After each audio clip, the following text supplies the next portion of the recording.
तर मित्रांनो, आपल्याला माहित आहे की सिडकोने नुकतीच 19,000 घरांसाठी माझे पसंतीचे सिडकोचे घर ही योजना जाहीर केलेली आहे आणि त्या योजनेअंतर्गत वेगवेगळ्या ठिकाणी 1 BHK आणि 2 BHK चे घरे घेण्याची संधी उपलब्ध करून देण्यात आलेली आहे। आणि त्याशिवाय सिडकोने काही दिवसापूर्वीच एक चांगली खुशखबर दिली आहे आणि ते म्हणजे या घरांच्या किमती म्हणजे मागील लॉटरीतील ज्या काही किमती होत्या त्याच्यामध्ये 10% कपात करण्यात आलेली आहे आणि त्याच्यानंतर खूप मोठा जल्लोष झाला मित्रांनो, खूप मोठा आनंद उत्सव साजरा केला विजेत्यांनी आणि आम्ही सुद्धा सिडकोचं किंवा राज्य शासनाचं कौतुक केलं होतं की सर्वसामान्यांना नक्कीच सिडकोकडून किंवा राज्य शासनाकडून दिलासा देण्यात आलेला आहे। पण मित्रांनो, इथेच अजून एक खूप गंभीर बाब उघडकीस आलेली आहे आणि ती म्हणजे या घरांची जे काही डेट ऑफ पोझिशन आहे, जे 2026 मध्ये जे काही कंप्लीशन डेट होती ती आता वाढवण्यात आलेली आहे। नेमकं याचा अर्जदारांवरती काय परिणाम होऊ शकतो, नेमकं अर्जदारांचं म्हणणं काय आहे, डेट ऑफ कंप्लीशन जे काय ते वाढवले असल्यामुळं अनेक अर्जदार नाराज झालेले आहेत। त्यांनी कमेंटच्या माध्यमातून आपलं म्हणणं RK प्रॉपर्टी न्यूजकडे मांडलेलं आहे। त्यांचं म्हणणं काय आहे आणि खरंच जे काही पूर्वीची डेट होती, जी काही सिडकोने मागच्या लॉटरी जाहीर केली होती आणि आताची डेट ऑफ कंप्लीशन काय आहे, दोन्ही आपण दाखवणार आहोत आणि त्याशिवाय याचा दूरगामी परिणाम अर्जदारांवरती आणि सिडकोच्या लॉटरीवरती किंवा सिडकोच्या योजनेवरती काय होऊ शकतो हे सगळं आज आपण सविस्तररित्या जाणून घेणार आहोत। नमस्कार मित्रांनो, कसे आहात सगळे, मजेत ना? स्वागत आहे आपल्या सर्वांचं या YouTube चॅनलवरती, ज्याचं नाव आहे RK प्रॉपर्टी न्यूज।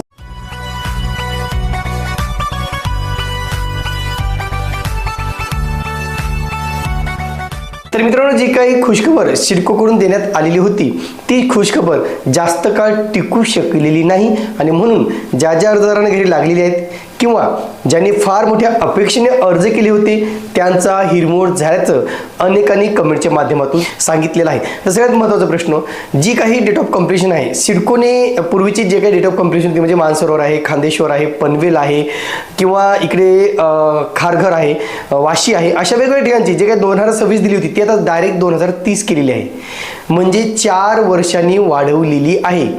एकीकडे 10% किंमत कमी केली आणि दुसरीकडे ह्या जे काही डेट ऑफ कंप्लीशन आहे ती वाढवली असल्यामुळं खरंच सिडकोला सर्वसामान्यांना घरे द्यायची आहेत किंवा नाही हा खूप मोठा प्रश्न अर्जदाराकडून विचारला गेला आहे आणि खरंच जेन्युअल प्रश्न मित्रांनो, जेन्युअल थिंकिंग आहे की जर सिडको सारखी शासकीय संस्था जर अशा प्रकारे जर वागत असेल तर खरंच सर्वसामान्यांनी अखेर कुणाकडे पाहायचं हा प्रश्न उपस्थित केला जातोय।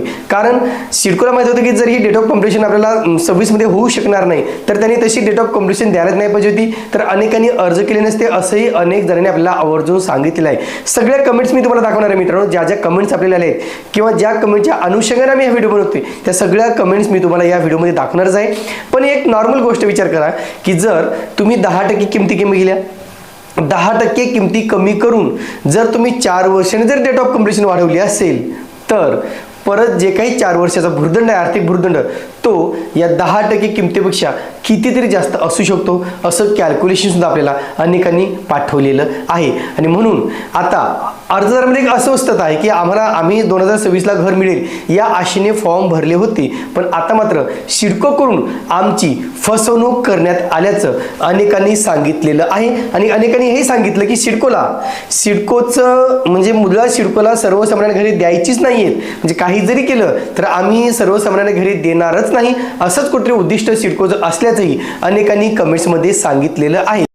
पहिला पण मित्रांनो डेट ऑफ कंप्लीशन पाहूया की पूर्वीची डेट ऑफ कंप्लीशन मागच्या लॉटरीतील डेट ऑफ कंप्लीशन काय होती, मोजक्याच ठिकाणच्या ज्या ठिकाणची बदलण्यात आलेली आहे, फक्त मी अशाच ठिकाणची डेट ऑफ कंप्लीशन दाखवतोय ज्याची वाढवण्यात आलेली किंवा 30 पर्यंत करण्यात आलेली आहे। म्हणून पूर्वीची डेट ऑफ कंप्लीशन काय होती आणि आताची नवीन तारीख काय आहे हे पाहणार आहोत आणि त्याच्यानंतर ज्या काही कमेंट्स आपल्याकडे आहेत त्या सगळ्या कमेंट्स आपण पाहणार आहोत आणि त्याच्यानंतर पुढे आपण ही चर्चा कंटिन्यू करणार आहोत। आता या ठिकाणी पहिला आपण पाहूया मित्रांनो, मानसरोवर रेल्वे स्टेशन किंवा मानसरोवर रेल्वे टर्मिनल जे काय स्टेशन टर्मिनल त्या ठिकाणी काय आहे तर पूर्वी बघा, पूर्वीची जाहिरात काय दिलं होतं की मानसरोवर स्टेशन टर्मिनस सेक्टर क्रमांक 39 याची डेट ऑफ पोझिशन होती मित्रांनो 31 डिसेंबर 2025। लक्षात घ्या, 31 डिसेंबर 2025 कंप्लीशन डेट होती आणि आताची जी काही डेट आहे नवीन मानसरोवर रेल्वे स्टेशन जे काही 39 तिथे जे काही कंप्लीशन डेट आहे ती आता 31 डिसेंबर 2030 करण्यात आलेली आहे। आता यानंतर पहा मित्रांनो, खारघर बस टर्मिनस ये सेक्टर क्रमांक 14 येथील डेट ऑफ पोझिशन होती 30 जून 2026. मात्र आता तीच डेट ऑफ बर्थ झालेली आहे 31 डिसेंबर 2030. म्हणजे डिसेंबर 2030 याचाच अर्थ आहे की 2031मध्ये तुम्हाला पोझिशन मिळणार आहे. आणि म्हणून कुठेतरी ही खूप लांब पिरियड आहे मित्रांनो हा.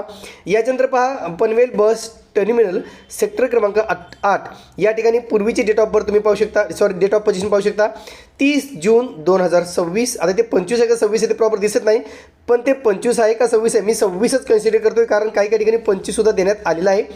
तर जर ती 30 जून 2026 होती तर आता ती 31 डिसेंबर 2030 करण्यात आलेली आहे. आता ही सुद्धा आता पोझिशन 31मध्येच होणार आहे. यानंतर पहा मित्रांनो, वाशी ट्रक टर्मिनल सेक्टर क्रमांक 19 या ठिकाणी पूर्वीची डेट ऑफ पोझिशन पहा तुम्ही काय होती 31 डिसेंबर 2025. म्हणजे आत्ता 31 डिसेंबरला पोझिशन होणं अपेक्षित होतं. अर्थातच आज आहे मित्रांनो 23 डिसेंबर आणि 31 डिसेंबर ही लास्ट तारीख होती, पण आता 30 तारीख काय झालेली आहे तर तुम्ही पहा बाजूला 31 डिसेंबर 2030 अशी त्याची तारीख करण्यात आलेली आहे. यानंतर पहा, कळंबोली बस डेपो सेक्टर क्रमांक 17. आता सेक्टर क्रमांक 17 येथे कळंबोली बस डेपोची तारीखसुद्धा 30 जून 2025 अशी होती किंवा 26 पकडा तुम्ही. आणि तिथेच आताची डेट ऑफ कम्प्लिशन आहे ती आहे 31 डिसेंबर 2030. मी हे यासाठी दाखवतो मित्रांनो, तुम्हाला कळायला पाहिजे की पूर्वीची डेट ऑफ पोझिशन काय होती आणि आताची डेट ऑफ पोझिशन काय झालेली आहे. यानंतर पहा, खांदेश्वर रेल्वे स्टेशन सेक्टर क्रमांक 28 या ठिकाणची डेट ऑफ पोझिशन होती 30 जून 2025 आणि आता ती झालेली आहे 31 डिसेंबर 2030. म्हणजे जवळजवळ सगळ्यांची 2030 जे मी आता दाखवतोय त्यांची आता 2030 अशी डेट ऑफ पोझिशन म्हणते मित्रांनो, कम्प्लिशन आहे आणि अशा प्रकारे ती वाढवण्यात आलेली आहे. आता महत्त्वाचं मित्रांनो आपण पाहूया अर्जदारांच्या प्रतिक्रिया काय आलेल्या आहेत, काय कमेंट्स आलेल्या आहेत ते. या ठिकाणी पहिली कमेंट आहे सीमा घोरपडे 7541 या आयडीवरून आलेली आहे. वारे सरकार 10% सूट आणि घर 5 वर्षासाठी लांबणीवर, आमचे हप्ते आणि भाडे दोन्ही 5 वर्ष सहन करायचे. आणि कोण म्हणतं सर्वसामान्यांचे सरकार हे आहे. हे घर 2030ला द्यायचे आहे तर अजून 20% कमी करा जेणेकरून 4 वर्षाची तूट भरून निघेल. अतिशय महत्त्वाचा मुद्दा मांडला मित्रांनो की जर तुम्ही 4-5 वर्ष जर तुम्हाला पुढे वाढवायचीच होती तर 20% केले असते तर निदान त्याला थोडाफार तरी दिलासा मिळाला असता. 10% खूप काही फरक पडेल असं एकंदरीत दिसून येत नाही. आता यानंतरची दुसरी कमेंट पहा मित्रांनो, अमित गिरकर 9191 या आयडीवरून आलेली आहे. परत एक नवीन वाद होणार, सरळ 3 वर्षे पोझिशन वाढवून विजेत्यांना पुन्हा मूर्ख बनवत आहेत. लोक जर 16,000 रेंट देऊन राहत असतील आणि ह्यांनी 36 महिने लेट तर एकूण 7,76,000 लोक नुसतं रेंट भरतील आणि तर मग त्यांच्या 10%ने काय फायदा होणार आणि होणार ते कोणाला होणार. म्हणजे 3 वर्ष आम्ही जे रेंट भरू, 4 वर्षाचे रेंट भरू ते जर कॅल्क्युलेशन केलं तर ते खूप जास्त आहे, 5.5-6 लाखा दरम्यान आहे. आणि मग हा नुकसान कोण सहन करणारा असा एक प्रश्न त्यांनी उपस्थित केलेला आहे. यानंतरचा प्रश्न आहे मित्रांनो, विकास SQ00 या आयडीवरून आलेला आहे.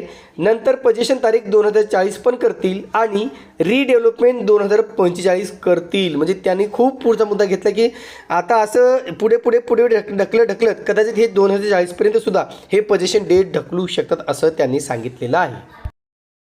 आता यानंतरची कमेंट आहे मित्रांनो, प्रणव गाडवे 7060 या आयडीवरून आलेलं आहे.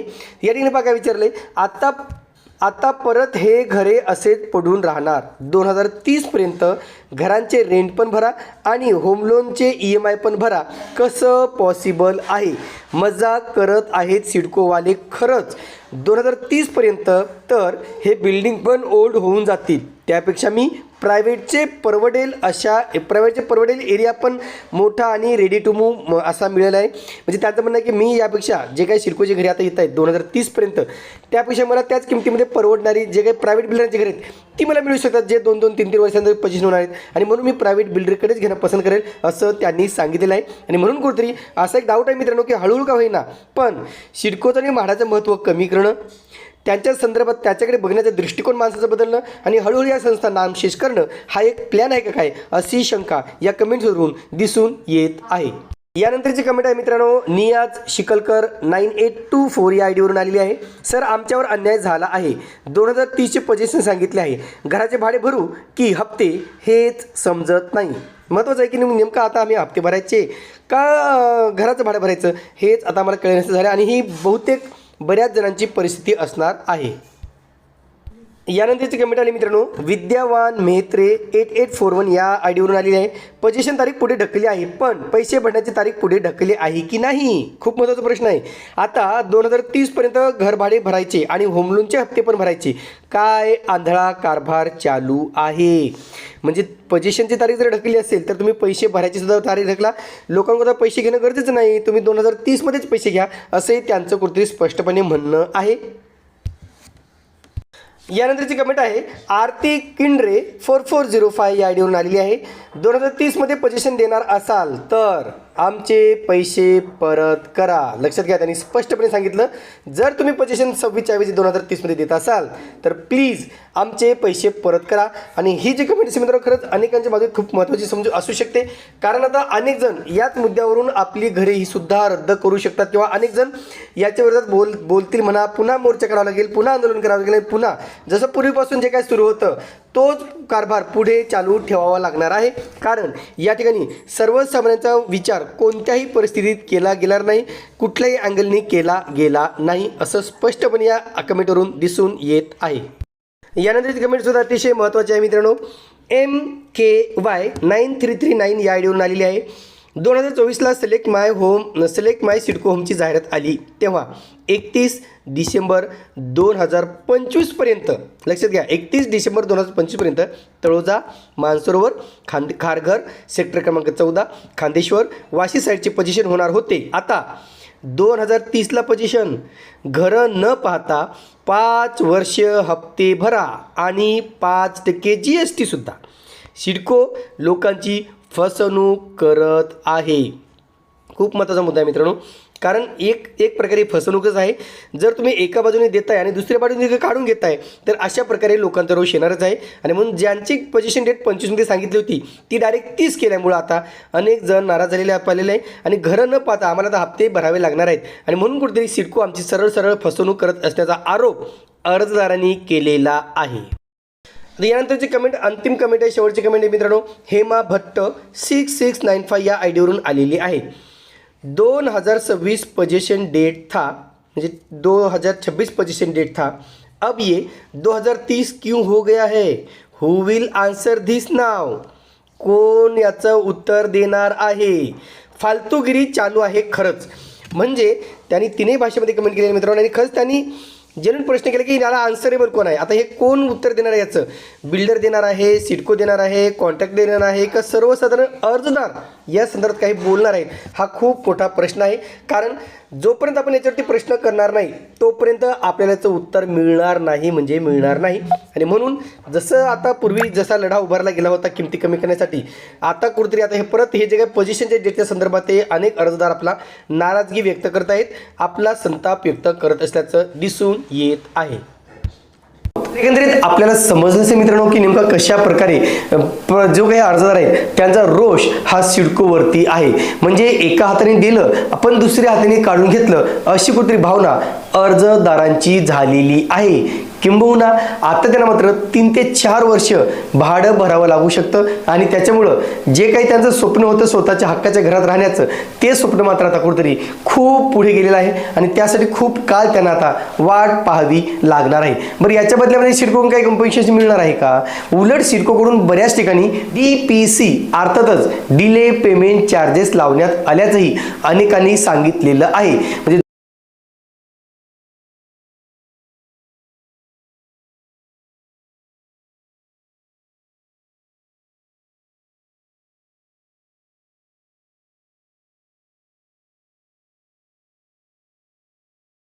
जर समजा एखाद्या अर्जदाराला जर पैसे भरायला उशीर झाला, समजा 1 महिना जरी उशीर झाला, तर त्याच्यावरती 18% व्याज लावलं जातं. 12 ते 18% व्याज लावून त्याच्याकडून ती वसुली केली जाते.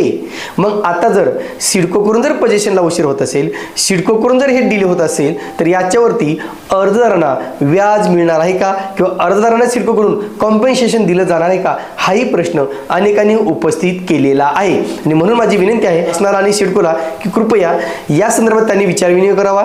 जर खरंच डेट वाढली असेल तर नेमकं जे अर्जदार आहे ज्यांना DPC लावलेले आहेत किंवा ज्याला अनाठाई ज्यांना खर्च लावलेले आहेत किंवा जे काही इतर खर्च आहेत त्याच्यामध्ये कोणती कपात करावी जेणेकरून अर्जदारांना दिलासा मिळू शकतो. नाहीतर काय होईल, तुम्ही 10% किमती कमी केल्या आणि 4 वर्षांनी जर पोझिशन वाढवलं तर ते जास्त फायदेशीर ठरणार नाही. इथे अखेर अर्जदारांचं नुकसानच होणार आहे, हे मात्र 100% सत्य आहे. आणि म्हणून जे अर्जदार या लॉटरीची वाट बघत होते, जे अर्जदार ज्यांना आता पुढे फॉर्म भरायचा आहे, ते आता कुठेतरी विचार करतील की जर समजा डेट ऑफ कम्प्लिशन 2030 आहे तर मग आम्ही अर्ज करू किंवा नको. काही जणांनी हे सांगितलं आम्ही डायरेक्ट आता 2028-29 मध्येच अर्ज करतो, आता करून काही उपयोग होणार नाही असे अनेकांनी सांगितलेलं आहे. काही ठिकाणचे घरे रेडी टू मूव्ह आहेत मित्रांनो, जसं की तळोजा सेक्टर क्रमांक 8 आहे किंवा तळोजा सेक्टर क्रमांक 31 आहे किंवा बामणडोंगरी उलवे आहे, येथील घरे किंवा खारकोपर येथील घरे बहुतांश घरे ही रेडी टू मूव्ह आहेत. पण बाकी ठिकाणची घरे मात्र आता म्हणजे तयार होण्याच्या मार्गावर आहेत. खारघर रेल्वे स्टेशनचा जो काही प्रकल्प 2026 मध्ये पूर्ण होईल, जो काही खारघर बस डेपोचा प्रकल्प तोही 2026 मध्ये पूर्ण होईल असंही कुठेतरी सांगण्यात आलेलं आहे. असं एवढंच महत्त्वाचं मित्रांनो की आतापर्यंत हे 10% कमी करण्यासाठी अर्जदारांना जीवाचं रान करावं लागलं. अर्थातच गेलेल्या वर्षभरापासून ते सातत्यानं या सिडकोच्या घराच्या किमती यासाठी लढा देत होते. आता त्या लढ्याला यश आलं असं जरी दिसत असलं तरी ते प्रत्यक्षात यश आहे का, हाही खूप मोठा प्रश्न या निमित्ताने उपस्थित केला जात आहे. इथे असाही प्रश्न उपस्थित केला गेला आहे की सिडकोला सर्वसामान्यांना घरे द्यायची नाही तर फक्त बिल्डरांची घरे विकावीत, बिल्डरांच्या घरांना मागणी यावी यासाठी सिडकोकडून अशा प्रकारे वेगवेगळी खेळी खेळली जात असल्याचंही अनेकांनी आवर्जून सांगितलेलं आहे. जेणेकरून सिडकोचे व्हॅल्यू कमी होऊन प्रायव्हेट बिल्डरची घरे जास्त पुढे येतील आणि लोक त्याच्याकडे जास्त धाव घेतील. तर मित्रांनो, आम्ही RK प्रॉपर्टी न्यूजच्या चॅनलच्या माध्यमातून ज्या काही गोष्टी आम्हाला दिसतात, ज्या काही गोष्टी आपल्याला खटकतात त्याच्यावरही आवाज करत असतो. ज्या काही गोष्टी आपल्याला चांगल्या वाटतात त्याही आम्ही आपल्यापर्यंत पोहोचत असतो. आम्ही अनेक ठिकाणी व्हिजिट करतो मित्रांनो. सिडकोच्या घरांसाठी जे काही रेडी टू मूव्ह घरे आहेत तिथे आम्ही व्हिजिट करतो, तेथील सॅम्पल फेड असेल, तेथील लोकॅलिटी असेल, ही सगळी माहिती आम्ही देत आहोत. पण जिथे आम्हाला असं वाटतं की नाही इथे सिडकोचा हा निर्णय चुकीचा आहे किंवा जे काही अर्जदार आपल्याला कमेंट्स करतात त्याच्यावरती आपल्याला उत्तर देणं किंवा त्याच्यावरती आपल्याला चर्चा करणं तितकंच महत्त्वाचं असतं. तुर्तास मित्रांनो इथेच थांबतो. पुन्हा भेटूया एका नवीन व्हिडिओसह. तोपर्यंत आपली रजा घेतो. धन्यवाद. तर सर्व प्रेक्षकांना कळकळीची विनंती आहे की जर आपण ऑनलाईन शॉपिंग करत असाल, उदाहरणार्थ फ्लिपकार्टवरून करत असाल, टिरावरून करत असाल, पर्पल.com असेल, नायका.com असेल, मंत्रा.com असेल, तर त्याच्या ॲपवरून तुम्ही शॉपिंग करत असाल तर प्लीज याच्यापूर्वी आमच्या व्हिडिओच्या लिंक चेक करा मित्रांनो. कारण आपल्या चॅनलला आता ॲफिलिएट मार्केटिंगचा ऑप्शन उपलब्ध झालेला आहे आणि त्याअंतर्गत तुम्ही सगळ्या साईटच्या लिंक मी दिलेल्या आहेत मित्रांनो. त्याच्यावर क्लिक करून तुम्ही शॉपिंग करू शकता, जेणेकरून त्याच्यामुळं आपल्या चॅनललासुद्धा थोडाफार हातभार नक्कीच लागू शकतो. धन्यवाद.